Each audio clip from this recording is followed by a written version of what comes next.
ठीक है.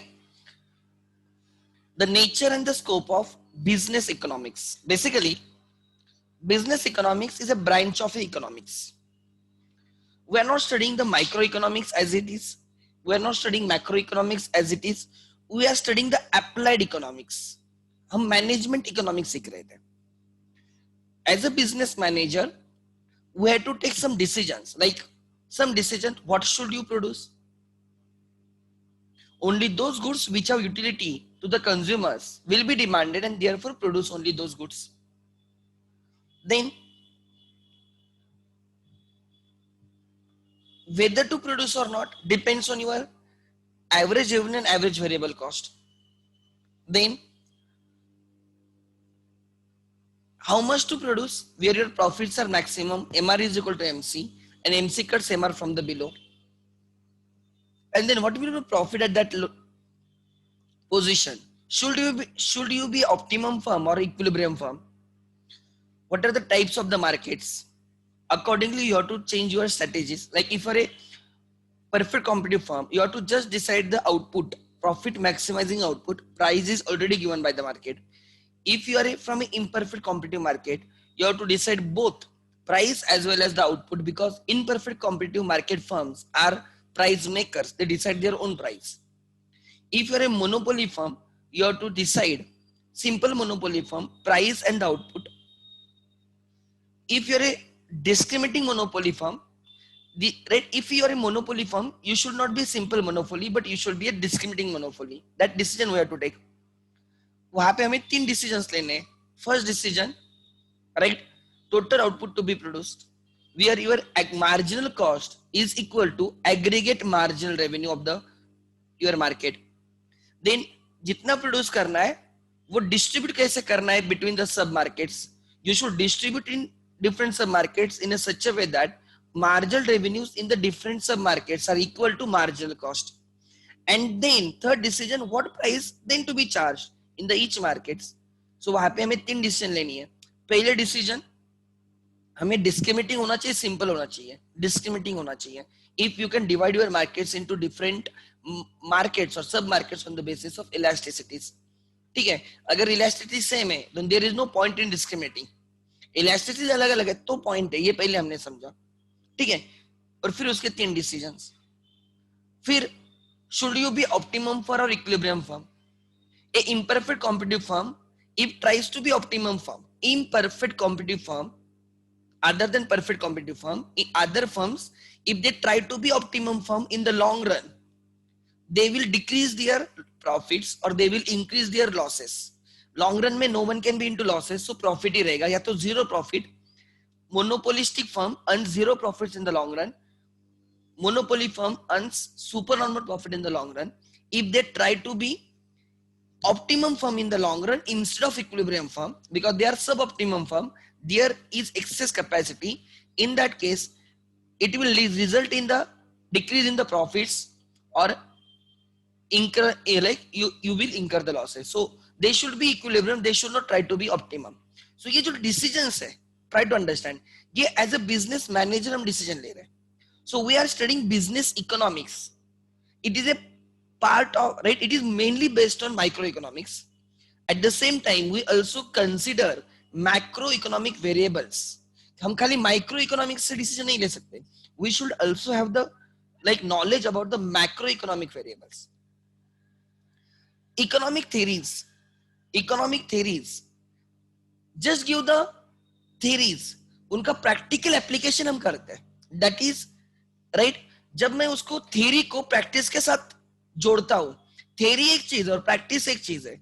जब हम उन दोनों को साथ में लेके आते हैं, we get applied economics, that is business economics, right, in which managers uses theories and use those theories, जो principles हमने derive किए, law of demand, law of supply, जो principles, behavioral principles of the producers, ये जो principles हमने निकाले हैं या जो theory है उसको हम practice के साथ मैच करते हैं. That is applied, हम उसको apply करते हैं, इसलिए उसको applied economics, managerial economics या business economics बोला जाता है. Business economics is more pragmatic in the nature, means it is more practical in the nature than just microeconomics. Micro economics right theory है, हम उसको प्रैक्टिकल में अप्लाई कर रहे हैं. So, and we are trying to solve many problems. We are trying to take decisions. Those decisions can be strategic decisions, operational decisions, or any other decision. Are you getting my point? So we should understand this. And ये सब चीजें उन्होंने किसमें cover की, इस unit में cover की है. So, right, I will cover मोटा मोटी मैं सब चीजें कवर करूंगा. Right? So, first, ठीक है.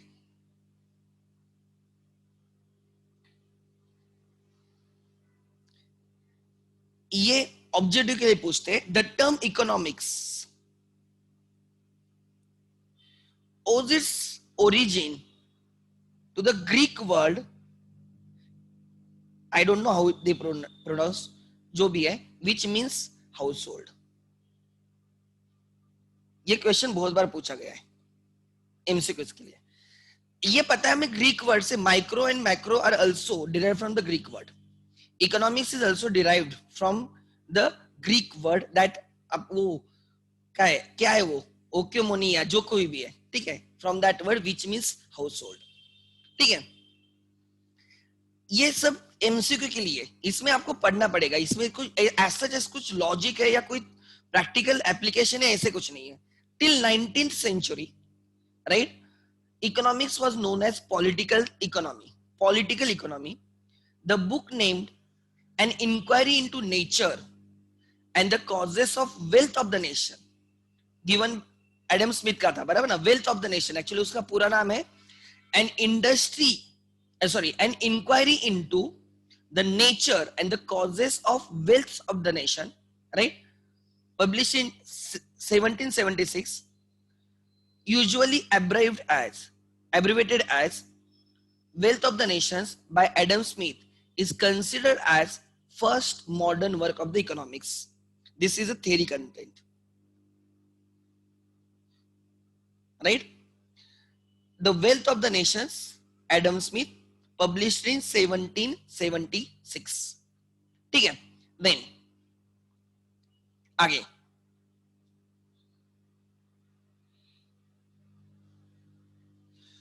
then ये मैंने पहले डिस्कस किया है.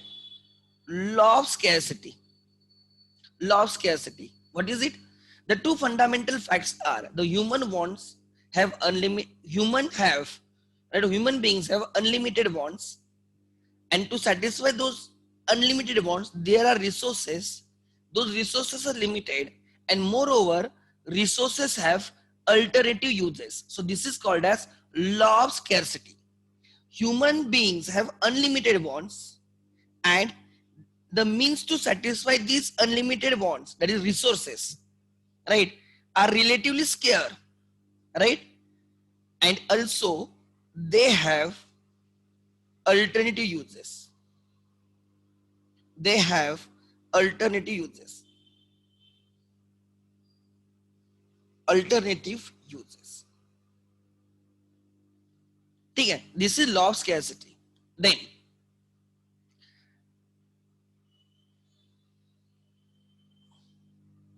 आगे, so the definition of the economics, जो इंपॉर्टेंट है वो मैं, बाकी सब चीजें मैं कवर नहीं कर रहा हूं, वो कंटेंट है. इसमें से जो जो इंपॉर्टेंट है मैं लिख के दूंगा, या आप मैं अंडरलाइन करके रखना मॉड्यूल में, ठीक है. आगे जो है वो इंपॉर्टेंट है वो मैं इन डीप में कवर करूंगा. सो ये पहले डिस्कस हुआ था. Law of scarcity, wants are unlimited and resources or means to satisfy those wants are limited and also have alternative uses. Then, and as a business manager we have to put those limited resources, right, into use in an effective manner. Optimal allocation of the resources is the main task of the business manager. ठीक है, the right, क्या लिखा है पढ़ो. Economics is study of processes by which the relative scarce resources are allocated, right, to satisfy the competing unlimited wants of the human beings in a society. So what is economics? It is a process by which you will apply those limited resources to satisfy different wants of the human being. Competing wants of the human being. So एक want दूसरी want, उसमें wants में भी कोई priority होती है, कोई urgent होती है, कोई लेस अर्जेंट होती है. समझ में आ रहा है? तो they are competing with each other. Human wants are different and they are competing with each other. And उनको सेटिस्फाई करने के लिए जो रिसोर्सेस है उनको कैसे अप्लाई करना है, दैट प्रोसेस इज इकोनॉमिक्स. ठीक है. It means optimal allocation of the resources. लिख लेना सिंपल वर्ड्स में, optimal allocation of the resources, allocation of the resources to satisfy human wants. It is a process of economics is a process of optimal allocation of the resources to satisfy, right, unlimited human wants. Unlimited human wants. As simple as that. ठीक है. Then economics is study of how we work together to transform the scarce resources into goods and services to satisfy the most pressing, right, of our infinite wants, and how we distribute these goods and services among ourselves. So using resources to produce goods and services and to distribute them to satisfy the human want. So it is nothing but resources and wants, right? Using resources to satisfy the human want, वो जो process है उसको economics बोला जाता है. ठीक है. आगे, this definition of the economics with the narrow focus. हमारा फोकस खाली रिसोर्सेस एंड वांट्स पे. Actually economics is more than that. ठीक है. With the narrow focus on using relatively scarce resources to satisfy human wants is the domain of the modern neoclassical microeconomic analysis. It is a domain, it is a main, it is crux of the modern economics. So using resources to satisfy human want is a crux, is a domain of the modern economics. Despite being correct, right, it is incomplete as it brings to our mind the picture of the society with the fixed resources, right, skills and productive capacity, deciding on what specific kind of goods and services it ought to produce with the given resources and how they ought to be distributed among the members of the society. ये एक picture create करता है जिसमें हमें लगता है कि resources limited. No, you can again increase the resources. Some resources are renewable, some resources are non-renewable. समझ में आना है? तो we should shift to the renewable resources जो regenerate हो सकते हैं. Then, however, two of the most important concerns of the modern economics are not fully covered by this concept. Which are those? Right. First, on the one hand, we find that productive capacity of the modern economics has grown tremendously. तो वहां पे हमें लगता है कि हमारे पास resources limited है एंड देयरफॉर हमारी प्रोडक्टिव कैपेसिटी भी सेम है. एक्चुअली वैसे नहीं है. Today the productive capacity has increased because of technology. We can use same resources and can produce more. ठीक है. So productive capacity is increase which is not right given by the definition. So this is productive capacity has tremendously increased. This is not given by the definition. Definition से लगता है कि productive capacity same ही है because resources are same or limited, but actually with the same resources I can produce more because of the technology. Population and the labor, right, have increased. New sources of raw material have been discovered. वही मैं बोल रहा हूँ, you can always increase the resources. You have to find them or you have to regenerate them. ठीक है. You have to replace them. Non-renewable को renewable से replace करना है simple words में. Right. Have been discovered and new and better plant and equipments have been made available, right, on the farms and in the factories and in the mines. So therefore our productive capacity is increasing. और definition से लगेगा कि that is like a sign of worry. कि resources are limited, wants are unlimited. तो उससे कि जैसे हमारे कभी वांट्स कंप्लीट ही नहीं होंगे पूरे के पूरे. That is not the fact. Actually resources can be regenerated, can be increased, right, can be used in a better way. ये पॉसिबल है. देयरफॉर प्रोडक्टिविटी इंक्रीज हो रही है and we are trying to satisfy maximum human wants. Not only, right, as the quantity of available productive resources increase, their quality has also improved substantially. Quantity के साथ quality भी improve हुई है, which is not given by the definition. आगे, better education and newly acquired skills have raised the productivity of the labor force and has led to discovery of completely new kinds of natural resources, right, such as shale gas and new alternative sources of energy, renewable sources of energy. Like example दूसरा ले सकता atomic energy, जो India में इतनी available नहीं है, but over a period of time, right, it will be available. So we are getting new resources at the same time. They are renewable in the nature. उन पे limit ही नहीं है फिर, right? Definition does not consider this side of the economics as well. ठीक है? On the other hand, we know that the resulting growth in the production and the income has not been smooth. So it keeps on changing. That is business cycle, right? There have been periods in which output not only failed to grow, but also actually declined sharply. Recession. ठीक है? During such period, factories, workers, and other productive resources have remained idle due to insufficient demand. So एक तो चीज है, definition does not put focus, or it does not consider that those limited resources can be used in a better way. We can increase their productivity. At the same time, we can increase the resources itself. ठीक है? Then second, economics therefore concerns itself not just with the crucial, right, concerns of how nation allocates its scarce resources, right, to various uses.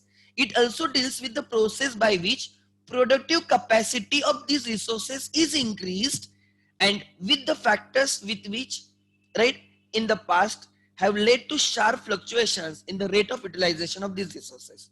Means economics does not only tell that कि ये resources है, it also focuses how we can use it optimally. So इसका मतलब एक simple है, how to use them optimally. It focuses, it answers the question how to use the resources optimally. How to use resources optimally.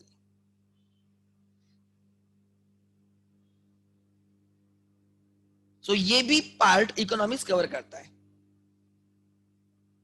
Then in मतलब एक है कि हम resources की प्रोडक्टिव कैपेसिटी इंक्रीज हो रही है, ये डेफिनेशन नहीं बोलती है. एंड दूसरा डेफिनेशन ये नहीं बोल रही है कि वो रिसोर्सेज को हम कैसे ऑप्टिमल यूटिलाइज कर सकते हैं. खाली इतना लिखा गया कि limited resources and unlimited bonds. उस रिसोर्सेज की कैपेसिटी इंक्रीज हो सकती है, प्रोडक्टिव कैपेसिटी, एंड उनको हम ऑप्टिमली भी यूटिलाइज कर सकते हैं. It is not given by that definition. इसलिए वहां पे लिखा है definition is correct but not complete. That definition is correct but not comprehensive. आगे, ठीक है, आगे meaning of business economics. Meaning of business economics, ठीक है. Try to understand meaning of business economics. जो जो इंपॉर्टेंट चीज है मैं सब कवर करूंगा, ठीक है. It is more of theory part. Try to understand. पहले तो the management of the business unit generally needs to take decisions like strategic decisions, tactical decisions and operational decisions. We have to, पहले तो हमने economics समझा, right? Economics is science, or you say it is a, right, using resources, limited resources to satisfy unlimited wants.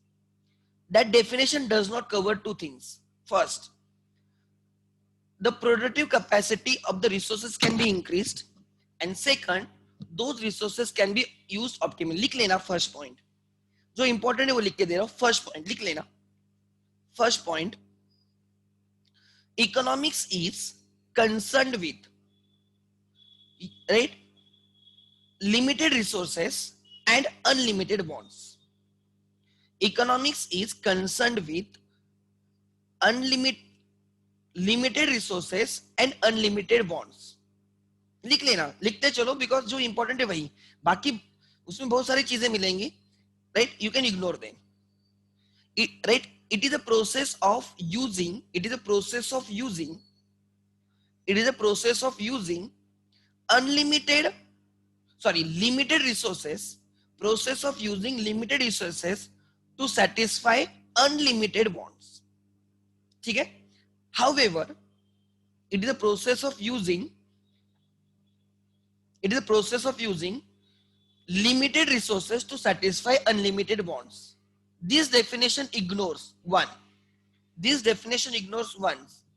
point. Productive capacity of the resources can be increased. This definition ignores two parts. One, productive capacity of the resources can be increased. Second, productive capacity of the resources can be increased. And second important is, right, resources can be used optimally. ये दो चीजें definition नहीं बोल रही. ठीक है? These two things are not that given by the definition. Yeah, it does not focus on these parts as well. Actually economics in parts पे भी focus करता है. आगे. Now what do I mean business economics? Economics देखा ना, what is business economics? नाम में ही business economics. As a we have to take the decisions for the businesses and उसके related economics को बोला जाएगा business economics. Means it integrates the economics which integrates theory and the practice.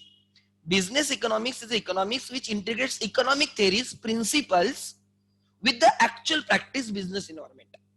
Because जो हमें theories दी गई, law of demand, law of supply, elasticities, right, indifference curve approach, like IC curve approach, market study वगैरह, उन सब में there are some unrealistic assumption. Why there are unrealistic assumption? So that we can study the like given concept. If because there are in all the economic variables are interdependent and we ignore that interdependence. हम partial equilibrium study करते हैं, general equilibrium नहीं study करते. Partial equilibrium मतलब ऐसा equilibrium जिसमें we consider or we ignore basically, we ignore interdependence between the economic variables. Law of demand में हम खाली price of the commodity change करते हैं, demand study करते हैं, keeping other factors same. Ceteris paribus. It is a partial. It's not complete equilibrium. Law of supply में हम खाली price change करते हैं, other factors keeps as it is.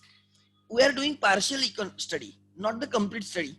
So for the purpose of study, right, or for the purpose of forming the laws or principles, we have made simplified assumptions. हमने बहुत simple assumptions रखे, खाली price change होगी बाकी नहीं. But in real life, it is not that simple. The business environment in which our business unit is working is very complex, is very dynamic, is ever changing, and वहाँ पे खाली price change नहीं होती, every factor simultaneously changes. So it is very complex, and we should. So जो हम study कर रहे theories, they are very simplified, and जो business reality है, it is very complex. तो business economic, like try to understand. Economics, micro or macro, as the case may be, जो हमें theories दे रहे, जो tools दे रहे, law of demand, law of supply, जो tools दे रहे, जो theories या principles दे रहे, उनको हमें real life में जो integration करना है उनको, to take the decisions, इस process को managerial economics या business economics कहा जाता है. It is generally inspired from the microeconomics because we are taking the decision for the business, but it also considers the importance of macroeconomics. ठीक है? So as a management, right, as a manager, as a management, we are doing the management of the business. We have to take various decisions, and business economics help you to take the decisions. ठीक है?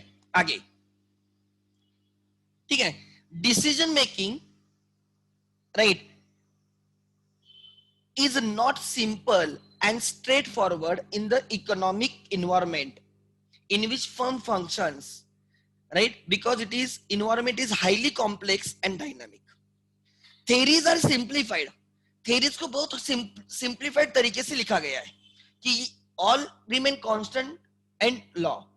Life में environment में वैसे नहीं है. Environment is dynamic, it is fluctuating, right? Complex है.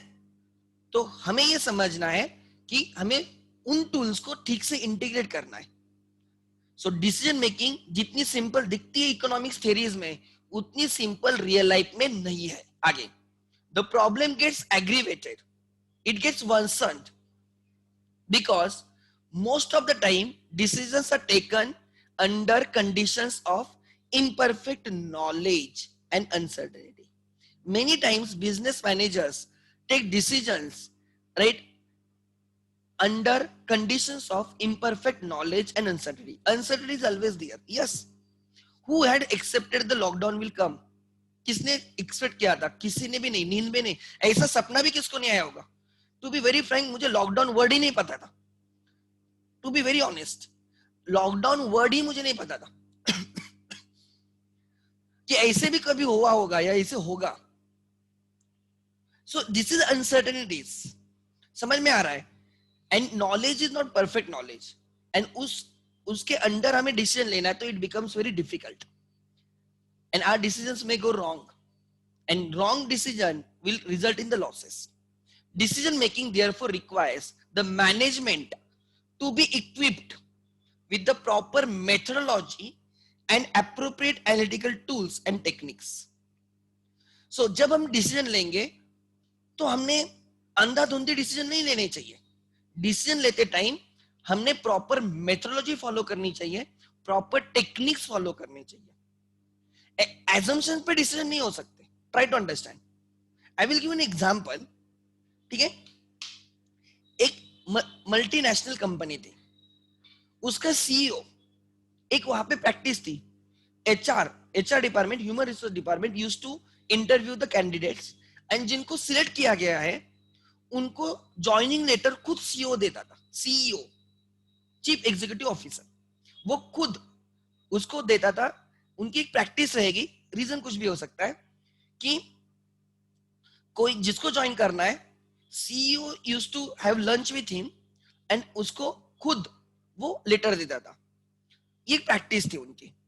तो एक नया ज्वाइन करने वाला था, तो एचआर ने सीईओ को क्या दिया, वो लेटर दिया, join letter. CEO went for the lunch. वो लंच के लिए उस एम्प्लॉय के साथ एक जहां कोई भी होटल होगा उधर गया. नाउ उन्होंने ऑर्डर की सूप. पहले सूप आ गया, सूप सर्व किया गया दोनों को, CEO as well as prospective employ, right. Prospective employ ने क्या किया, जनरली हमें एक आदत होती है नमक वगैरह डालने की, राइट. वो पेपर वगैरह जो भी रहेगा, उसने विदाउट टेस्टिंग वो क्या कर दिया, उसमें डाल दिया थोड़ा, एक स्लाइट. ये नॉर्मल एक बिहेवियर होता है लोगों का, बहुत लोगों का. उसने वो डाल दिया. सीईओ ने ऑब्जर्व किया कि यार इसने ये डाल दिया, and they had lunch and everything. Lunch होने के बाद सीईओ ने उसको ज्वाइनिंग लेटर नहीं दिया. उसने खाली इतना बोला कि my HR team will connect you back, and वो वहां से चला गया.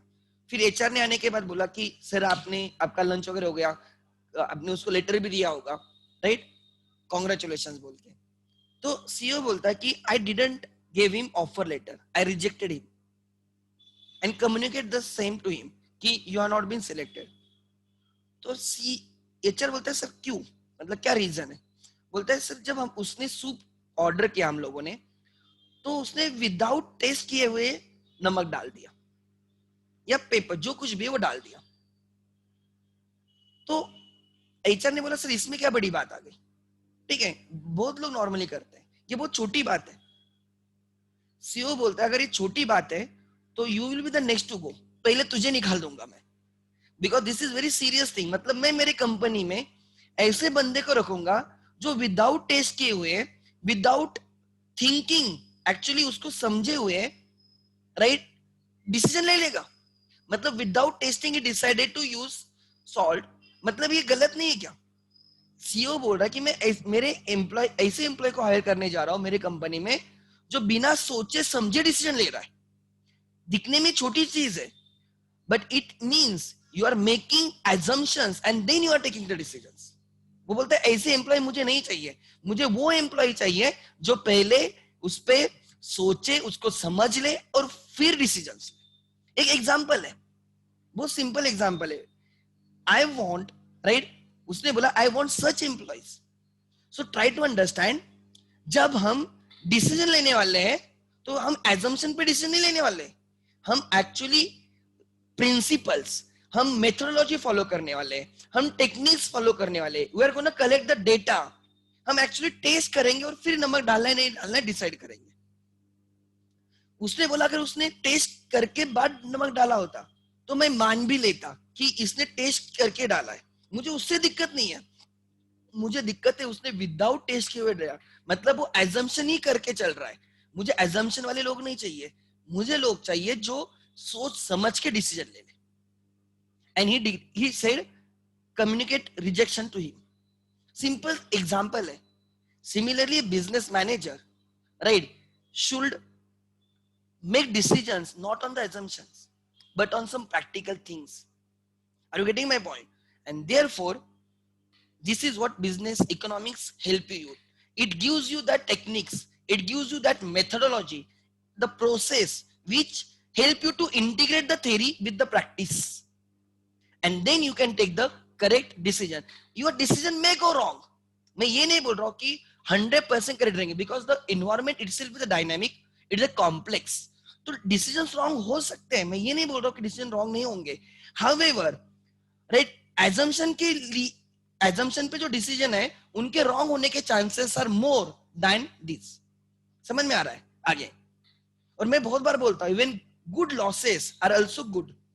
Losses with thinking and everything is still good because you are following the process. As long as you are following the process, failure is a part of your life. Business के part में भी failure होता है, but if you have taken efforts, you have followed the methodology process, that is accepted. Sometimes you may go wrong, but assumption पे failure is not the good. ठीक है, means you are like आप betting कर रहे हो, that is not the good. Business economics meets these needs of the management by providing large corpus of the theory and techniques. Business economics management को assumption पे decision लेने को help नहीं करता है, वो उनको टेक्निक्स देता है, टूल्स देता है, मेथोडोलॉजी देता है, प्रोसेस देता है, जिसके through they can take the decisions. आगे briefly put, business economics integrates, underline this is very important sentence, business economics integrates economic theory with the practice. And always remember my the decision, never, my example, never take decisions on the basis of assumptions. Find out the fact, find out the figures, find out the data, analyze it, and then take the decision, and then take the decision. Again, business economics, also referred as managerial economics, generally refers the integration of the economic theories with the business practice. वो definition आ गई, ठीक है? While the theories of the economics provide the tools which explains various concepts, theories gives you tools, law of demand, law of supply, cost, price, market, etc. Business economics applies those tools in the process of business decision making. Tools है and हमें उनको use करने का strategy, हमने elasticity समझा, relatively elastic demand, relatively inelastic demand, हमने उसको apply करना सीखा। क्या सीखा? कि if you are selling luxury products, right, you should keep lower price. If you are selling inelastic product like necessities, you should keep the higher price. And उसी concept को हमने, राइट, मोनोपोली में use किया। If you remember, मैंने दिखाया था आपको how we converted simple monopoly into like discriminating monopoly, मैंने आपको बहुत अच्छे से समझाया था। So I use that concept and I applied it for the monopoly market. एक कंसेप्ट समझे और उसको अप्लाई किया। Are you getting my point? So हमने क्या देखा, एंड हमने ये भी देखा, राइट, वही हमने कि परफेक्ट लाइक मोनोपोली फर्म इन डिस्क्रिमिनेटिंग मोनोपोली, जहां पे हायर इलास्टिसिटी है वहां पे प्राइस अपने आप कम हो रही है, एंड जहां पे इनइलास्टिक है वहां पे प्राइस इंक्रीज हो रही है। जो थ्योरी है उसको हम अप्लाई कर रहे हैं, and business economics helps that. आगे आगे बढ़ना, क्या लिखा है? Economics applies, business economics applies these tools, right, in the process of decision making. Thus business economics comprises of that part of the economics, right, economic knowledge, logic or theories and analytical tools that are used for rational business decision making. In brief, it is underlined applied economics. ये मैं word बोल रहा था, business economics is a managerial economics, it is a applied economics that fills the gap between, right, economic theories and business practices. ठीक है, आगे business economics has a close connection with the economic theories. Yes, both, because the जो जो हम practice follow करने वाले वो कहां से आई है, थ्योरी से आई है. Then like economic theory, operational research, statistics, mathematics, theory of decision making, obviously it is interdisciplinary.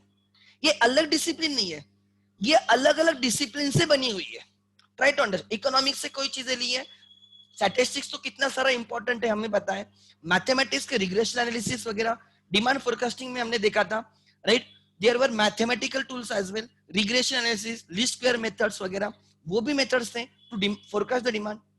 तो मैं आपके सिलेबस के साथ कनेक्ट कर रहा हूं, ध्यान देना. So it is interdisciplinary.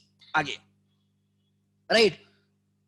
क्या लिखा है उन्होंने? Okay, the professional business economist has to integrate the concept and methods from all this disciplines in order to understand and analyze practical managerial problems. Business economics is not only valuable to business decision makers, but it is also valuable to not for profit organization. सबके लिए, profitable, non profitable, सब organizations के लिए this is important. आगे, definition of economics, the given by Joel Dean, underline that word. Joel Dean defined business economics. ठीक है, उसने definition दी है. Business economics may be defined as use of economic analysis to make a business decisions, using the analysis to take the decision.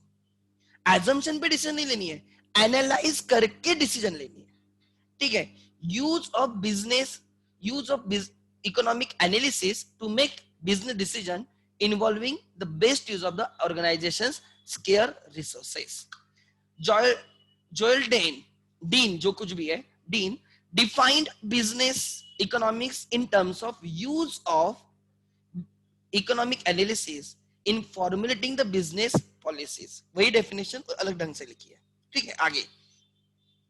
So business economics is using economic analysis to take the decisions. ठीक है, business economics is essentially a component of applied economics. It is a part of applied economics, right?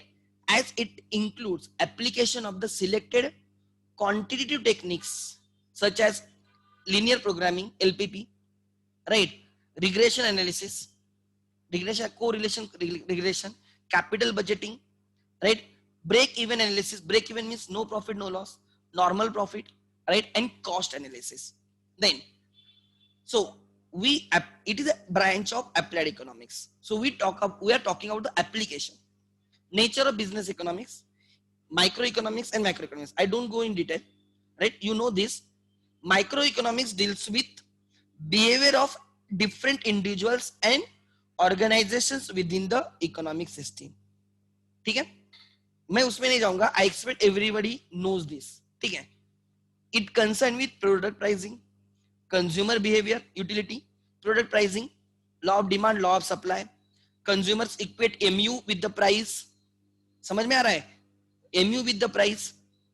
Then consumer behavior, utility analysis, factor pricing, right? Economic conditions, right? The economic conditions of section of the people, behavior of the firms, location of the industry, etc. Macroeconomics study overall economic phenomenon, right? Or economy as a whole rather than individual parts. Put together, it is a study of tree, it is a study of jungle. It is, यहाँ पे slicing method use की जाती है, यहाँ पे lumping method use की जाती है, बराबर ना? This studies partial equilibrium, this studies general equilibrium. 12th के आपको पता है तो इसलिए मैं उसमें जा नहीं रहा हूं, और वो आपके इसमें लिखा भी नहीं है, डोंट वरी. ठीक है, few areas of the microeconomics are national income, national output, right? General price level, inflation वगैरह, interest rates, etc. Balance of trade, right? And balance of payment, BOPs. Import export, that is external value of the currency, the overall level of the savings, aggregate savings and aggregate investments, law of consumption, if you remember aggregate chapter the 12th में, the level of employment and rate of economic growth. It talks about the entire economy as such. Then आगे, ठीक है, इसमें ध्यान देना. while the business economics is basically, underline this, business economics is basically concerned with macroeconomics. Generally हमने जो भी study किया है ना, फॉर ए इंडिविजुअल बायर और इंडिविजुअल सेलर स्टडी किया है, so it is mainly concern with micro economics. However microeconomics के साथ कंसर्न है, however we also give consideration to the macroeconomics. Macroeconomic analysis also has got important role to play. ठीक है, आगे. Then nature of business economics. Nature of business economics, ठीक है. Economic world is extremely complex. Yes, I do agree. It keeps on changing. They have got lot of interdependence among decision making. Yes, जैसे हमने oligopolistic market में सीखा, your decision depends not only on your pricing, your strategies, at the same time your strategies depends on your competitors, rival strategies. So there is an interdependence, ठीक है, among decisions and activities of the business or economic entities. Economic theories are hypothetical in the nature and simplistic in the character. जैसे मैंने बोला, जो theories लिखे गए ना वो hypothetical है, फ्री मार्केट इकोनॉमी मान के, बट एक्चुअल में इंडिया में फ्री मार्केट इकोनॉमी है ही नहीं. Government do intervene in some cases. समझ में आ रहा है, हमारी मिक्स इकोनॉमी है, we are not capitalistic economy. So hypothetical in the nature है, सिंप्लीफाइड मैनर में लॉज बनाए गए हैं, considering all other factors constant, as they are based on the economic models built on simplifying assumptions. जो models बनाए गए, law of demand, law of supply, elasticity etcetera, indifference curve etcetera, they are on assumptions. simple assumptions रखे हैं, so that law will become, tool will become simple. but actually इतनी life simple है क्या? नहीं है. आगे पढ़ना. therefore usually there is a gap between propositions of economic theory क्या बोल रही है, and real practice and happening in the real economic world in which managers make decision. So जो खाली इकोनॉमिक्स पढ़ के आया है वो रियल लाइफ में सक्सेसफुल होगा इसकी गारंटी नहीं है. क्यों? बिकॉज थ्योरी अलग है एंड प्रैक्टिस अलग है. जो थ्योरी दी है इकोनॉमिक्स में, जो टूल्स इकोनॉमिक्स में दिए हैं, they are very simplified manner, but real world is not simplified, it is a complex, it is a dynamic in the nature. तो ये गैप ब्रीच करता है your business economics, manager economics, it is a part of applied economics. आगे पढ़ो क्या लिखा है. Business economics enables application of economic logic. जो थ्योरी में लॉजिक सिखाया है उसको अप्लाई करना है रियल प्रैक्टिस से, and analytical tools to breach the gap. Underline this, right, किधर है वो. It enables application of economic theories, logic and analytical tools to breach the gap between theory and the practice. आप खाली BCom pass out होते हैं, खाली BCom pass out हो गए, राइट, यू डोंट अंडरस्टैंड. आपको टीडीएस की एंट्री नहीं आती, आपको जीएसटी समझ में नहीं आता, आपको टैली समझ में नहीं आता, बट आप ग्रेजुएट हो, you know theory, you don't know practice. CMA articleship has got very significant importance. You will be doing articleship for 3 years of your course. 4 साल का कोर्स है. If you pass everything in the first attempt, उसमें से 3 साल आपके क्या है, articleship है. So what the importance is on practice. जो आप सीख रहे हो फाउंडेशन, इंटर एंड फाइनल में, वो before you actually become CA, वो आप सब रियल लाइफ में करते हो अंडर ए प्रॉपर गाइडेंस. क्यों आर्टिकलशिप इतनी इंपॉर्टेंस है? After becoming a doctor you have to undergo a residential programme, जो भी रहता है उसको, उनको प्रैक्टिकल ट्रेनिंग या जो कुछ भी बोलते हैं, I don't know, for minimum 6 to 1 year. Why? Directly आप पेशेंट्स पे डायरेक्टली आप वर्क नहीं कर सकते. जो आपने 4 साल सीखा है, you have to use it. CA में प्रैक्टिकल ट्रेनिंग या आर्टिकलशिप का क्यों इतनी अहमियत है, ये समझाता है. Whatever you learn is a theory, the tools, the principles, and उसका application, वो there is a gap. Try to understand. जो आप सीखोगे ideally वैसे होगा, not necessary. Try to understand. And obviously we at Hackathon try to breach that to some extent. And you will not understand this today, but when you will go for the articleship interviews, and when you will tell you are from Hackathon, you will get the preference. मैं लिख के देता हूं, and this has happened. This has happened. मैं आपको झूठ नहीं बोलता हूं. The best example is my firm from which I did articleship. वहां पे खाली एक खत्म के बच्चों को आर्टिकलशिप मिलती है, not because I know them, not because Abhishek sir knows them, it is since they themselves are the students of right my uncle, या वो वहां से ही है, they know the culture and everything. So वो मानते कि यहाँ के बच्चों को थ्योरी के साथ थोड़ा फॉर प्रैक्टिकल भी सिखाया होगा, उनको पता होगा कि एक्चुअल में होता क्या है, and they give the preference. ये आपको तब समझेगा, यही मैं बोल रहा हूँ, थ्योरी अलग है एंड प्रैक्टिस अलग है, and this economic theories and economic practice अलग है, इसको गैप करता है आपका बिजनेस इकोनॉमिक्स। एंड आपने जो 11th-12th में सीखा था, आई गारंटी फाउंडेशन में आपको और अच्छे से समझा होगा हर चीज, कि यहाँ पे हम समझते जो भी हम वहां पे सीख रहे थे उससे ज्यादा और उससे ज्यादा प्रैक्टिकल हम सीखे। Then the business economics, the following are the points which describe the nature of the business economics. Nature of the business economics. First, business economics is a science. What is a science? It is a knowledge, it is a body of knowledge which studies cause and effect relationship, cause and effect relationship, cause and effect relationship, लिख लेना, right?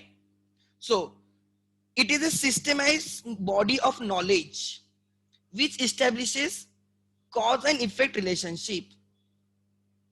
अगर आप price increase करते हो तो क्या होगा, effect क्या होगा, समझ में आ रहा है? अगर price decrease, like monopoly oligopoly increases the price, effect is no one will follow him, he will reduce the market, उसका मार्केट शेयर डिक्रीज हो जाएगा। If he decreases the price everyone will follow him, everyone will decrease the market, cause and effect. Monopolistic monopoly firm, if he can divide the market, if he's selling to different customers the same product at the same price, the nature of the customer is different, right? We should keep them the different prices to increase our profitability, cause and effect।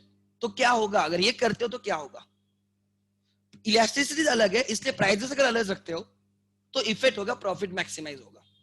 So that is the thing, business economics is A science, अंदर इतना कुछ नहीं है important, हमें खाली points पता होने चाहिए, it is a science. Then based on micro economics, micro economics पे generally it is based because we are studying right for a business, हम बिजनेस डिसीजन ले रहे हैं, and business is a micro, right, it is smallest part of the economy, right? So it is based on microeconomics, then incorporates elements of macro analysis। ऐसे नहीं कि खाली हम micro economics को ही स्टडी करते हैं, we also consider macroeconomic variables, like जिस business में हम काम कर रहे हैं, जिस सेक्टर में हम काम कर रहे हैं, जो हमारी फर्म है, हमें ये समझ में आना चाहिए कि वो किस साइकिल में, इकोनॉमी के किस साइकिल में, accordingly we can take the decision.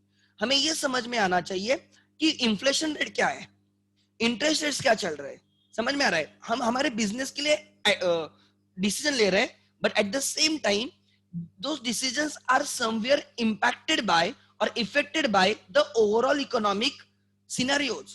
Market में क्या चल रहा है, accordingly we take the decision, we take decision for our business, we study our business, but my decision depends on the factors। Try to understand, are you getting my point? Like we are talking about a single match, but कौन से player को लेना है नहीं लेना है depends on the pitch as well, dew factors and everything, toss जीतने पे बैटिंग करनी है नहीं करनी है, right? It depends on the surroundings as well, and फिर किस बॉलर को कब बॉलिंग डालनी है, ये इंटरनल मैटर आ गया। सो मैं आपको एग्जांपल दे रहा हूं कि खाली हम प्लेयर्स पे डिसीजन नहीं लेते हैं, we also consider other things at the same time. So micro economics पे बेस्ड है, considering the aspects of macroeconomics as well। Then business economics is an art of integrating the tools with the practice, is art as it involves practical application of rules and principles for attainment of objectives। So it is a science, it is an art based on microeconomics, also considers macroeconomic।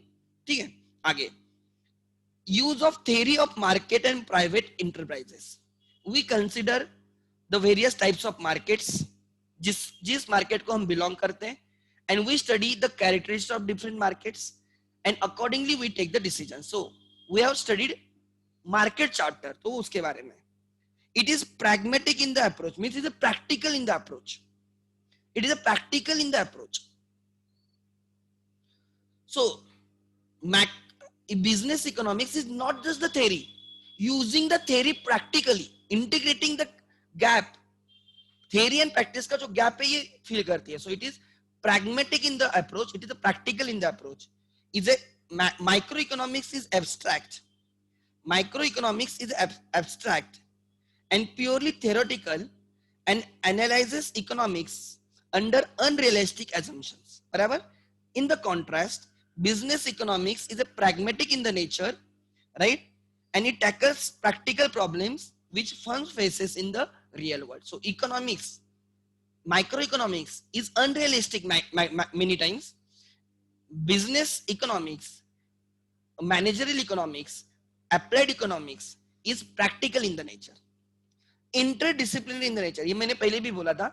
My business economics is derived from many disciplines. हम statistics से tables, charts लेते हैं, mathematics से formulas ले रहे हैं, हम right microeconomics से principles and theories ले रहे हैं, macroeconomics से overall business environment समझ रहे हैं. So it is derived, it is depend or it is derived from many disciplines. So it is interdisciplinary in the nature. Business economics is interdisciplinary, right, in the nature as it incorporates tools from other disciplines as well, such as mathematics, operational research, management theory, accounting, marketing, finance, statistics, mathematics, etc. So it is interdisciplinary in the nature. This is very important. Very, very, very important thing.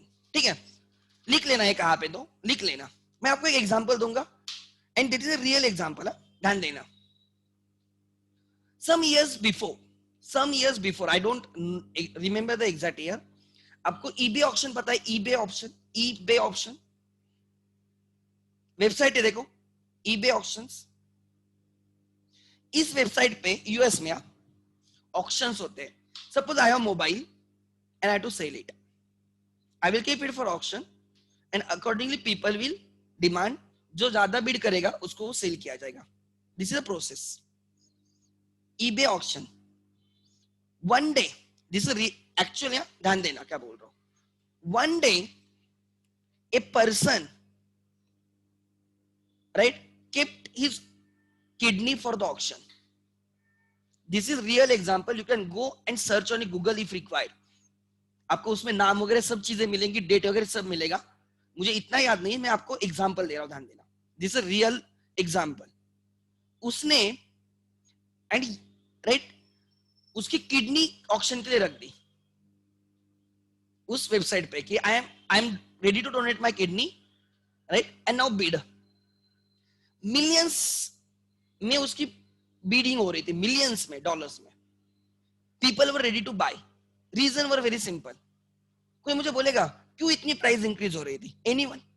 अब आपने economics सीखा है, what you think कि जब उस बंदे ने उसकी किडनी ऑक्शन के लिए रखी, उसकी प्राइस मिलियंस में चल रही थी, इंक्रीज हो रही थी. Any reason, any one reason, right? Type whatever you think, type it. आपको क्या लगता है क्यों इसकी प्राइस इंक्रीज हो रही थी? You are learn demand, you are learn supply, you are learn cost, you are learn market, जो भी है, राइट? तो आपको क्यों लगता है? Type it. आपको क्या लगता है?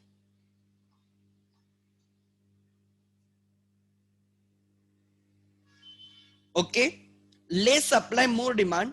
Less supply, more demand. Supply was less. Yes, it is scarce resource, and demand is, if there are people who want kidney. Try to understand. Perfect. Demand is greater than supply. This is simple. इसलिए price bidding increase हो रही है उसकी. Now ये सब जगह पे चर्चा का विषय बन गया, बिकॉज सबसे हाईएस्ट बिडिंग उस वेबसाइट पे फर्स्ट टाइम किडनी पे हो रही थी. Yes, right. अब ध्यान देना हुआ क्या. Now there are eBay decided to cancel this auction and उन्होंने बोला आगे से ऑर्गन्स का ऑक्शन इस वेबसाइट पे नहीं होगा. उन्होंने बोला ऑर्गन का ऑप्शन यहां पे नहीं होगा. व्हाई यू फील कि eBay वालों ने ऐसे डिसाइड किया होगा? व्हाट यू थिंक कि उन्होंने ऐसे क्यों बोला होगा कि ऑर्गन का ऑक्शन यहाँ पे नहीं होगा, खाली कमोडिटीज का होगा? एनी वन रीजन, आपको जो लगता है आप बोल सकते हो. अच्छा, it happened on 3rd September 1999. Okay, ऐसे क्यों, ऐसे क्यों, व्हाई यू फील कि उन्होंने ऐसे एक रिस्ट्रिक्शन डाल दिया कि हम खाली कमोडिटीज का ऑप्शंस करेंगे ना कि ऑर्गन्स का. That happened for the very first time and that was the end. उसके बाद कोई भी ऑर्गन का ऑप्शन वहां पे नहीं हुआ. Organs are not goods to demand, ऐसे थोड़ी है. नहीं नहीं, वैसे नहीं है. देख, देयर आर, चाहिए ना, कितने लोगों को किडनी चाहिए सुयोग, कितने तो लोगों को चाहिए, नहीं मिलती है लोगों को. तो उन्होंने, there is a utility, there are demand, तो ऑक्शन करने में दिक्कत नहीं है. Still they decided not to.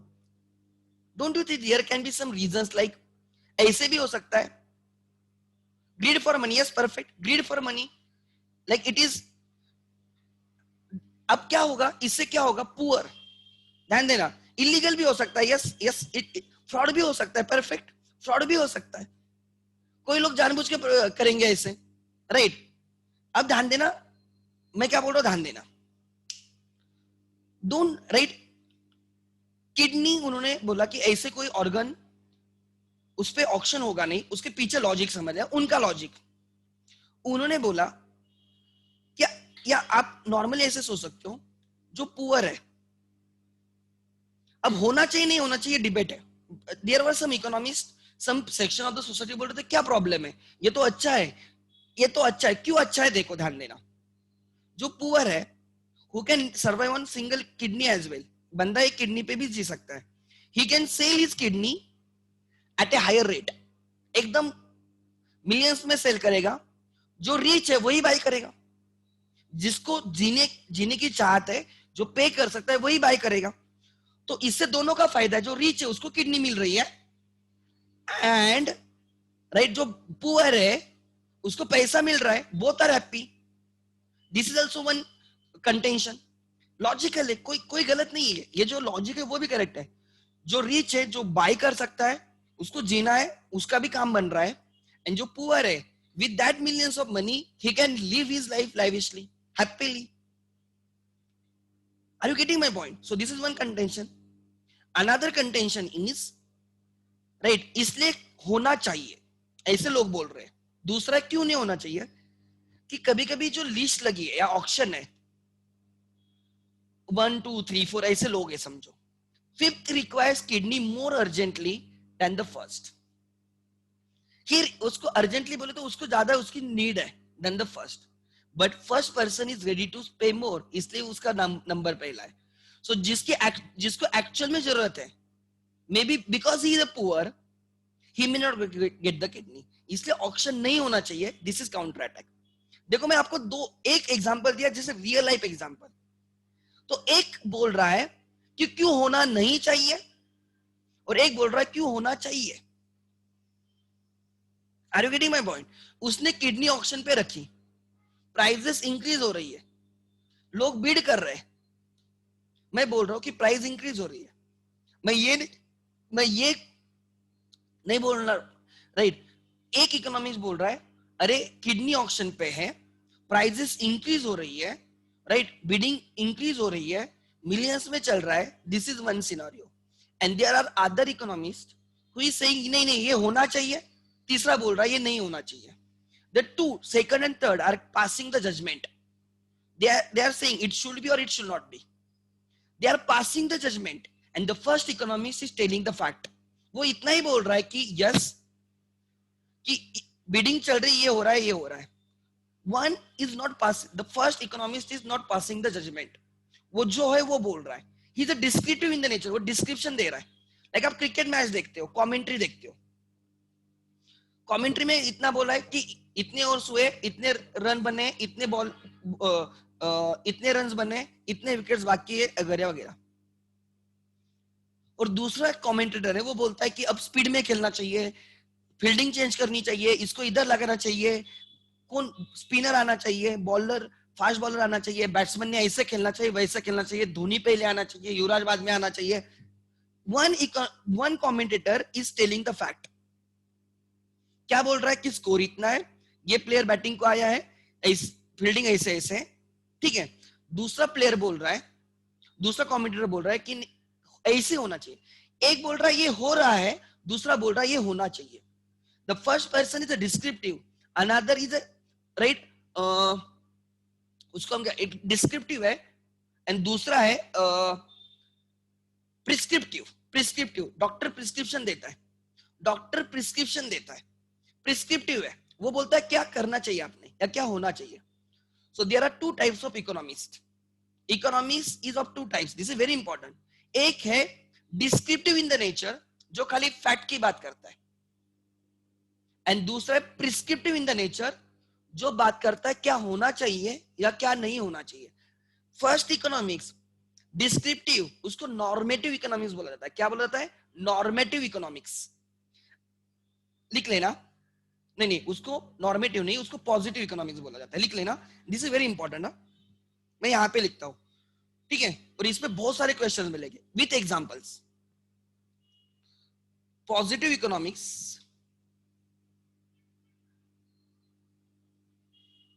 Positive economics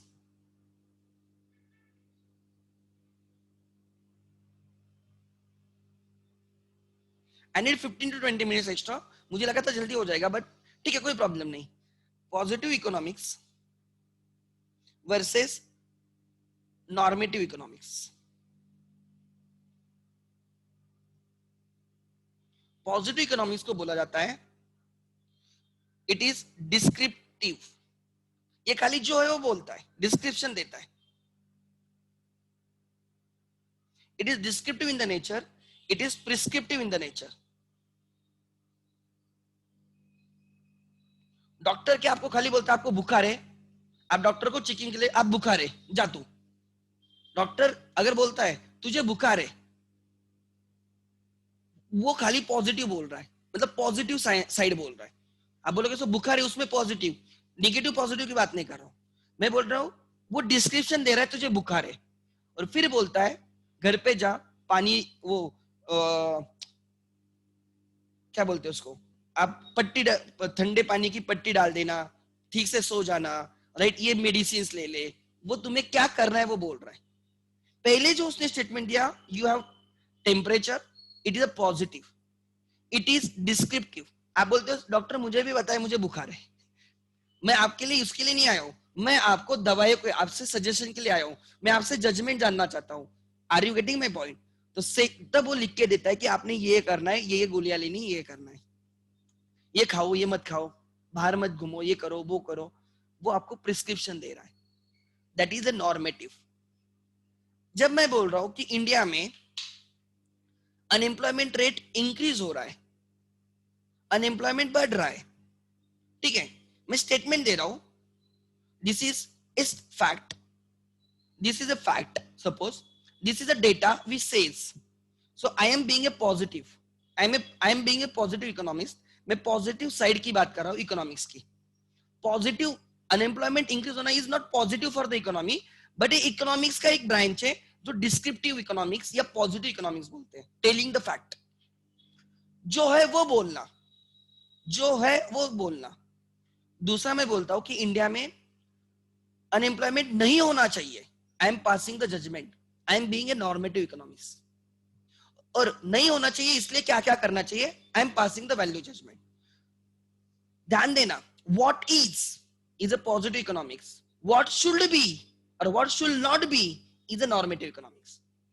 eBay auction, eBay के वेबसाइट पे किडनी ऑक्शन पे आ गई, उसकी प्राइजेस इंक्रीज हो रही है, बिडिंग इंक्रीज हो रही है, इज अ पॉजिटिव इकोनॉमिक्स। वो आनी चाहिए या नहीं आनी चाहिए इज नॉर्मेटिव इकोनॉमिक्स।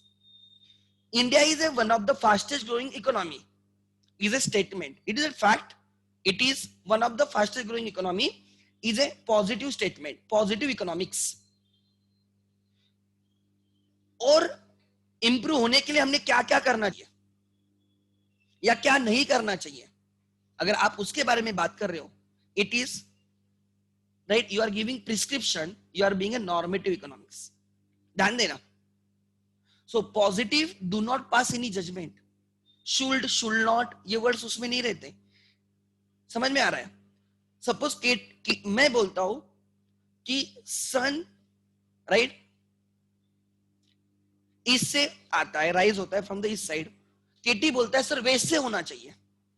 वो वैल्यू जजमेंट पास कर रहा है, वो नॉर्मेटिव है और मैं पॉजिटिव हूं, पॉजिटिव इकोनॉमिक्स। ठीक है।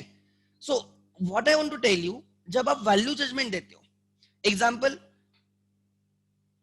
आप स्पिनर को लगा के या फास्ट बॉलर्स बॉलिंग डाल रहे हैं, मैं बोल रहा हूं कि बुमराह बॉलिंग डाल रहा है, राइट, और आप बोल रहे हो सर नहीं बुमराह नहीं डालनी चाहिए, राइट, अश्विन ने बॉलिंग डालनी चाहिए, इस पिच पे अश्विन अच्छे से परफॉर्म करेगा, स्पिनर के लिए अच्छा पिच है, राइट।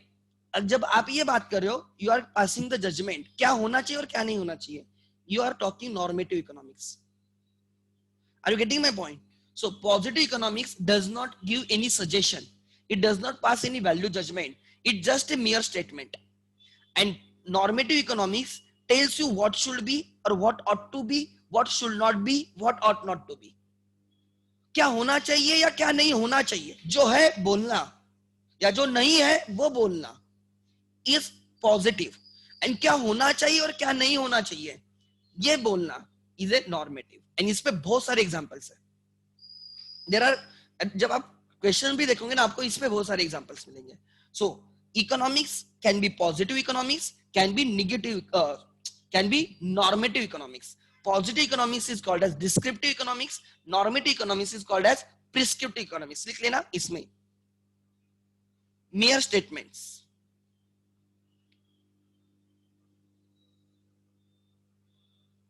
मेयर स्टेटमेंट्स, यहां पे जजमेंट ऑन द स्टेटमेंट्स।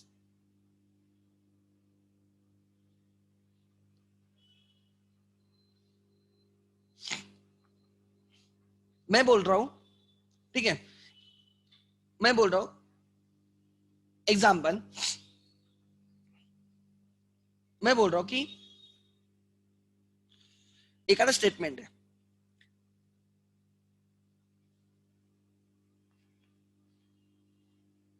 मैंने बोला कि इंडिया ने टॉस जीता एंड हमने बैटिंग ली है। आपने बोला नहीं सर टॉस जीत के we should have opted for bowling, ऐसे किसी ने बोला है, तो मेरा स्टेटमेंट पॉजिटिव इकोनॉमिक्स में आता है, उसका स्टेटमेंट नॉर्मेटिव इकोनॉमिक्स में आता है, बिकॉज वो मैं जो है वो बोल रहा हूँ कि हमने टॉस जीता है और हमने बैटिंग ली है। मैं कुछ क्या करना चाहिए क्या नहीं वो नहीं बोल रहा हूँ, बट दूसरा बोल रहा है नहीं सर बैटिंग नहीं लेनी थी बॉलिंग लेनी थी।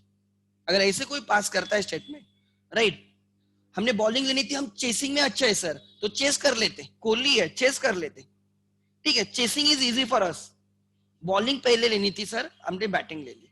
You are giving the judgments, you are being normative, ठीक है। सो यहां पे लिखो and business economics is a normative.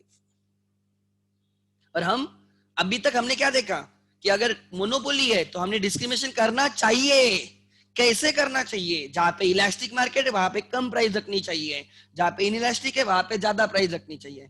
We are giving the judgement, elasticity, law of demand, law of supply,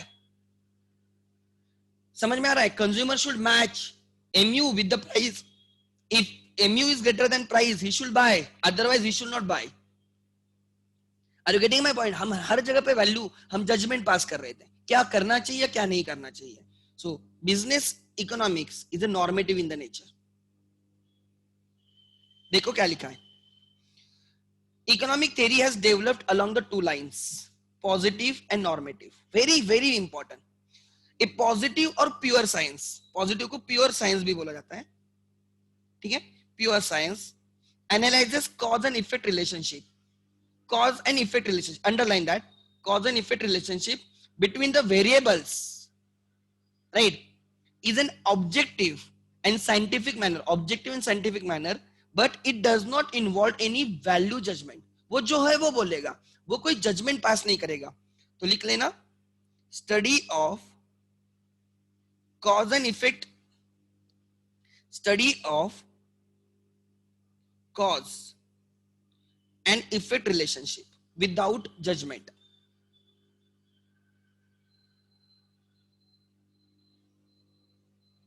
real sector problem में है, real estate sector problem में है, this is one statement. दूसरा स्टेटमेंट, government should reduce stamp duty, a says real sector is, दो friend बात कर रहे ए एंड बी. ए बोल रहा है कि real sector is in problem. B बोल रहा है to come out of this problem government should give subsidy और government should reduce the stamp duty. मुझे बोलो इसमें से पॉजिटिव स्टेटमेंट ए का है या बी का है? What you think? मैंने दो फ्रेंड्स का डिस्कशन समझा आपको. Friend A says real estate is in problem and friend B says the government should reduce stamp duty. These are two statements. Whose statement is positive? Whose statement? A का statement positive है या B का statement positive है? A का statement positive है, perfect. And B का statement क्या है?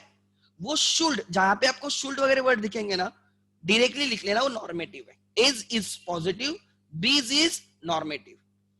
अब C बोलता है, सी क्या बोल रहा है ध्यान देना, दो स्टेटमेंट आगे. सी ने बोला government has already reduce stamp duty 2 days before. C ने क्या बोला? Government has already reduce the stamp duty 2 days before. अब सी का स्टेटमेंट पॉजिटिव है नॉर्मेटिव है? बोलो सी का स्टेटमेंट पॉजिटिव नॉर्मेटिव है बोलो. मैं आपको 2-3 फ्रेंड सर्कल का डिस्कशन समझा रहा हूं. सी ने बोला government has already reduce the stamp duty, his statement is positive. Now D comes into picture. D क्या बोल रहा है? Now demand for the real sector should increase और will increase. अब D का स्टेटमेंट क्या है? नॉर्मेटिव. परफेक्ट. D का स्टेटमेंट नॉर्मेटिव. अब वो जजमेंट पास कर रहा है कि स्टैम्प ड्यूटी डिक्रीज होने की वजह से उसकी डिमांड इंक्रीज होगी. ठीक है, डिमांड इंक्रीज होगी. देखो ए बी सी डी ऐसे क्वेश्चन देंगे, ए बी सी डी का डिस्कशन, और बोलेंगे किसका स्टेटमेंट क्या है. आगे गुड, आगे पढ़ो. ठीक है, और ये बहुत बार क्वेश्चन पूछते हैं. In other words, what is of the state of affairs and not what ought to be. क्या है rather than क्या होना चाहिए इज अ पॉजिटिव. क्या है rather than क्या होना चाहिए इज अ पॉजिटिव, और क्या होना चाहिए इज नॉर्मेटिव. ठीक है, इन other words it is a descriptive in the nature. Underline, it is descriptive in the nature in the sense that it describes the economic behavior of the individuals or the society without prescriptions about the desirability or otherwise of such behavior. वो description नहीं देता है, वो खाली prescription नहीं देता है. वो क्या होना चाहिए नहीं बोलता है, क्या desired है क्या undesired है उसकी बात नहीं करता, जो है उसकी बात करता है. आगे, as against this, normative science involves value judgment. It is prescriptive in the nature and suggests what should be, right, a particular course of action under given circumstances. This is very important. Welfare considerations are embedded in the normative science. लिख लेना, बहुत important है और बहुत बार question पूछा है. Welfare consideration are base. Welfare consideration किसमें आ जाते हैं? नॉर्म में. क्या वेलफेयर के लिए होना चाहिए, सोसाइटी के वेलफेयर के लिए क्या क्या होना चाहिए, क्या होना चाहिए की बात कर रहा हूं. So normative science, very very important. ये सिंपल सेंटेंस है बट इसमें क्वेश्चन हमेशा आता है. Then business economics is generally, हमने जो स्टडी किया है, नॉर्मेटिव इन द नेचर है, प्रिस्क्रिप्टिव इन द नेचर है. It suggest the application of the economic principles with regard to policy formulation, decision making, future planning etcetera. However, if the firms are established valid decision rules, they must thoroughly understand their environment. कुछ difficult था क्या? नहीं. ठीक है, आगे let me check.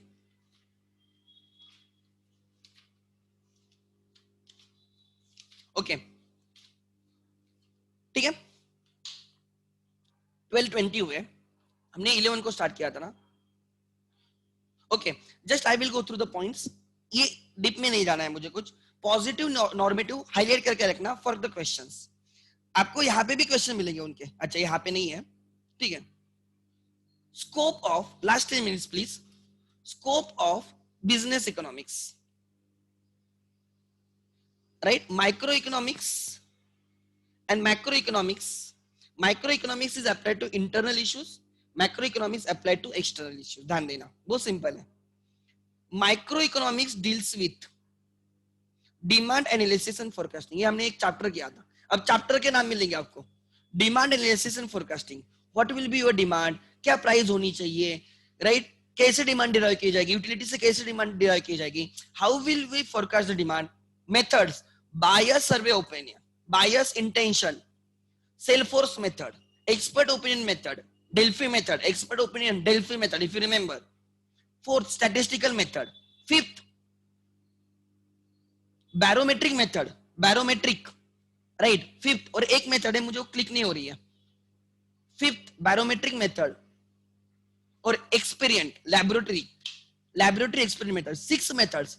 अब दिमाग पे ट्रेस दोगे तो आएगा. बायस इंटेंशन मेथड, बराबर. पर्टिकुलर बायर्स को पकड़ो, उनको पूछो व्हाट आर देयर प्लान्स, या तो सेल्स फोर्स जिनकी सेल्स टीम अच्छी है, सेल्स फोर्स का ओपिनियन ले लो.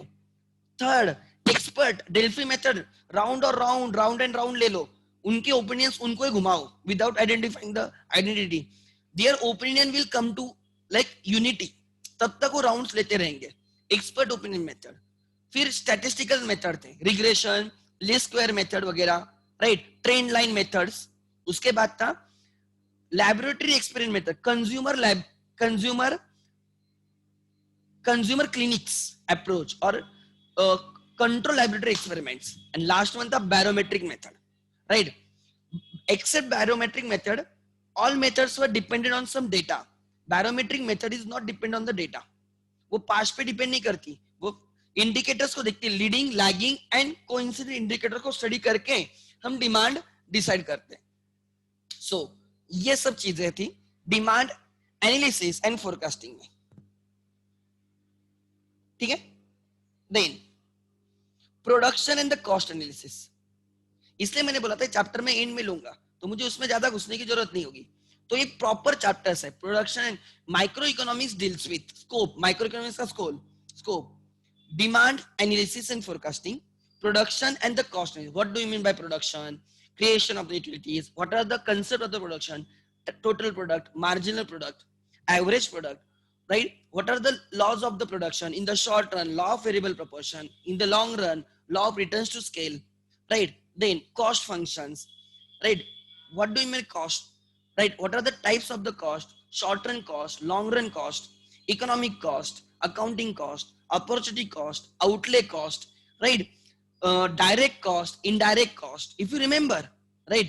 Then short run cost average क्या, long run cost average क्या, right? वो सब चीजें हमने सीखी. मार्जिनल कॉस्ट का कंसेप्ट होती है, एवरेज कॉस्ट का कंसेप्ट होती है, टोटल कॉस्ट क्या होती है, वो ये सब हमने समझा. That is production and cost analysis. ठीक है. Then inventory management. How will you manage your inventory, right? Because excess inventory is also not good. Short inventory is also creates problem. So we have to manage the inventory. Microeconomics helps you to manage the inventory. Inventory management theories pertains to rules that firms can use to minimize the cost associated with the maintaining inventory in the form of work in progress, raw material and finished goods. Inventory carry करने की भी cost होती है. Try to understand. उसको बोलते हैं inventory handling cost और carrying cost. ज्यादा इन्वेंट्री अगर आपके पास है तो भी प्रॉब्लम है. लाइक एग्जांपल ड्यूरिंग लॉकडाउन, जिन्होंने पहले लॉकडाउन के पहले इन्वेंट्री भर के रखी थी, 3 मंथ्स वो ऐसे ही पड़े थी, राइट? उसमें से बहुत सारे खराब भी हुए होंगे. सो ज्यादा inventory also not good. So you should manage your inventory very properly. There are 2 types of the doing business. ध्यान देना मैं क्या बोल रहा हूँ. एक होता है ऑर्डर बेस्ड एंड एक होता है इन्वेंट्री बेस्ड. 2 टाइप के बिजनेस होते हैं, order based and inventory based. Example, हम किसी मेडिकल शॉप में गए और उसको बोला भैया मुझे ये मेडिसिन चाहिए, वो निकाल के देता है. It is inventory based. उसका बिजनेस इन्वेंट्री बेस्ड है. मतलब उसके पास पहले ही इन्वेंट्री है, कस्टमर की ऑर्डर आई तुरंत सप्लाई करेगा, इन्वेंट्री बेस्ड. दूसरा होता है जीरो इन्वेंट्री बेस्ड, मतलब ऑर्डर बेस्ड. कस्टमर आएगा, ऑर्डर देगा, भैया मुझे ये चाहिए, आप बोलोगे कल आ जाओ, कल देंगे. तो जब ऑर्डर आएगी तब आप इन्वेंट्री लोगे और सेल करोगे. इसमें जीरो इन्वेंट्री सिस्टम या ऑर्डर बेस्ड सिस्टम में you don't require to hold the inventory. जब जरूरत होगी तब भी परचेस करेंगे. बट इस बिजनेस के रिस्ट्रिक्शंस, एक एडवांटेज है कि इन्वेंट्री कैरिंग कॉस्ट नहीं रहती, इन्वेंट्री परचेस करके रखने की जरूरत नहीं, जब जरूरत है तभी परचेस करेंगे. और दूसरी बात, उसका डिसएडवांटेज है कि अगर वो कस्टमर को बहुत अर्जेंट है तो he will not wait for the right 1 hour 2 hour जो भी आपका टाइमिंग है 1 डे 2 डे, वो किसी दूसरे के पास जाएगा जिसके पास इन्वेंट्री है. सो कुछ अच्छी भी बातें हैं, एडवांटेजेस है, कुछ डिसएडवांटेजेस भी है. तो आप कौन सा टाइप का बिजनेस करते हो, इन्वेंट्री बेस करते हो, ऑर्डर बेस करते हो, accordingly how will you manage your inventory. समझ में आ रहा है? Inventory management is very important. You will learn in the inter working capital management बोल के चैप्टर है इन फाइनेंशियल मैनेजमेंट. उसमें आप सीखोगे हाउ, और कॉस्टिंग में सीखोगे there are methods, ABC analysis बोल के रहेगा. एबीसी एनालिसिस, इन्वेंट्री मैनेजमेंट का एबीसी एनालिसिस बोल के you will learn in inter. So micro economics talks about the inventory management. ना ही सरप्लस आया है यहाँ पे देखो, गुड. एबीसी एनालिसिस इंटर में है वो, ठीक है. क्या लिखा है? Inventory policies affect the profitability of the firm. Yes right. आप कितने रेट पे परचेस करते हो, आप कोटेशंस मांगते हो नहीं मांगते हो. मे बी ऐसे हो सकता है आप हायर रेट पे परचेस कर रहे हो, आपकी प्रोक्योरमेंट टीम बहुत गंदी है, वो ज्यादा रेट पे परचेस कर रही है, मार्केट में कम है. आप बार्गेन कर रहे हो नहीं कर रहे हो, राइट. डिस्काउंट मांग रहे हो नहीं मांग रहे हो. ये जो पॉलिसीज होते हैं, क्रेडिट सिस्टम भी कितने दिन में पे करोगे, that is also important. So inventory management right will decide your profitability, right. Business economics use methods such as ABC analysis, simple simulation exercise, mathematical models to decide. You will learn in the inter के costing में सीखोगे आप. costing में chapter है inventory management, उसमें आप EOQ formula सीखोगे.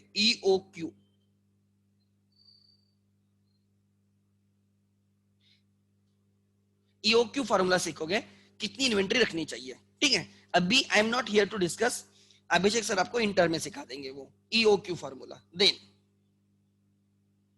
या ABC analysis, market structures and pricing policies. Yes, हमने सीखा market structure, perfect imperfect. Imperfect में मोनोपोली, ओलिगोपोली एंड मोनोपोलिस्टिक. बराबर. मार्केट स्ट्रक्चर सीखे, प्राइसिंग पॉलिसीज सीखी, राइट. जैसे oligopolist should be price rigid, उसकी प्राइस रिजिडिटी होनी चाहिए, उसने प्राइस इंक्रीज भी नहीं करनी चाहिए, डिक्रीज भी नहीं करनी चाहिए. Perfect competition is a price taker, imperfect competition are price makers. क्या प्राइसिंग होनी चाहिए, राइट, क्या स्ट्रेटेजी होनी चाहिए वो. देन आगे डिग्री ऑफ मार्केट, देखो क्या लिखा है, right. Analysis of the structure of the market provides information about the nature and the extent of the competition the firms have to face. This helps in determining the market power. Degree of market power, if you remember, I used to compare AR is equal to MC. Means you are charging exactly is equal to MC. No market power. You don't have market power to decide the price. If AR is more than MC, you are charging more than your cost of that unit. Your market power. It represents market power. ये सब चीजें मैंने discuss की है, इसलिए मैं थोड़ा speed में जा रहा हूं. पावर. देन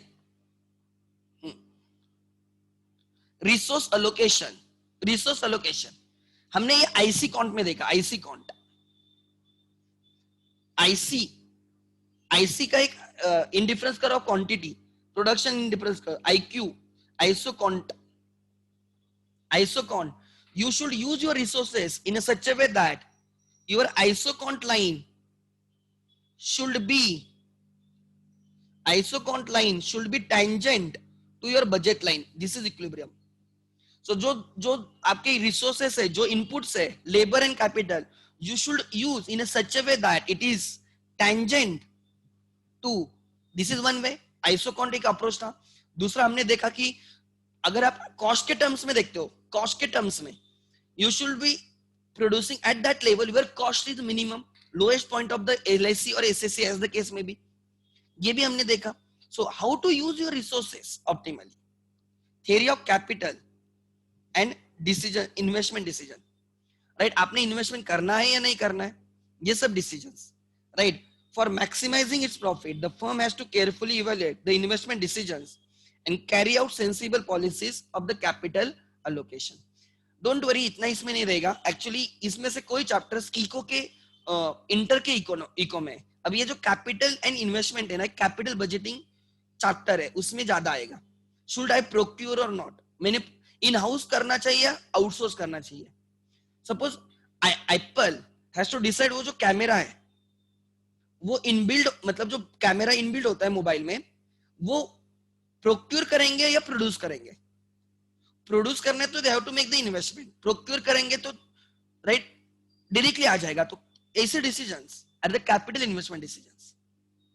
सो आपने एन्युटी चैप्टर जब आप सीखोगे, लीजिंग बोल के एक कंसेप्ट होगी एन्युटी में, मैथमेटिक्स में, उसमें आप ये आएगा, शुड आई सेल इट और should I use it.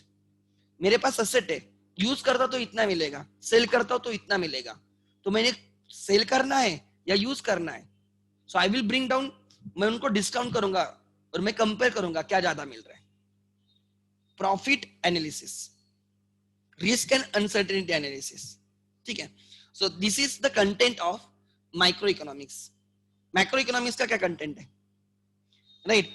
Type of economic system, like are you from a capitalistic economy, right, or socialistic economy or mixed economy. India is from mixed economy, China from socialistic economy, USA is a capitalistic economy. Example, stages of business cycle. आप 4 stages हमने समझे ना, हमने 4 stage समझे, trough, peak, expansion, contraction, again trough. यहाँ पे एक cycle complete हो गई, फिर नेक्स्ट साइकिल कंप्लीट होगी, लाइक दैट. आप किस स्टेज के साइकिल में हो ये आपको पता होना चाहिए. देन कौन से साइकिल के स्टेज पे हो, I mean the general trends in the national income, employment, prices, savings and investment. Government economic policies, industrial policy क्या है गवर्नमेंट की, कंपटीशन पॉलिसी क्या है, मॉनेटरी एंड फिस्कल पॉलिसीज क्या है, प्राइस पॉलिसी क्या है, फॉरेन ट्रेड पॉलिसीज क्या है, ग्लोबलाइजेशन पॉलिसीज क्या है, etcetera etcetera. Working of financial sector and capital market, right. Socio economic organisations, trade unions, producers, consumer, overall economy की बात कर रहे हैं, social and political environment. So these are content of macro economics. ठीक है. Business decisions can not be taken without this present and future economic factors, as the management of the firm has no control over this factors. Macro economic factors पे हमारा control नहीं होता है. It should fine tune its policies to minimise the their adversity. हम जिनको change नहीं कर सकते तो हम उनके साथ अलाइन करना चाहिए खुद को. This is the thing. इसलिए मैंने बोला chapters are easy, these are the summaries. तो इसमें नया क्या सीखा, राइट? नया हमने ये सीखा कि इसमें हमने नया ये देखा कि what do you mean by business economics. It is integration of the economic theories with the practical. That is a business economics. It is normative in the nature, it is multidisciplinary, right. It is inspired from micro economics. However, it also takes help of macroeconomics.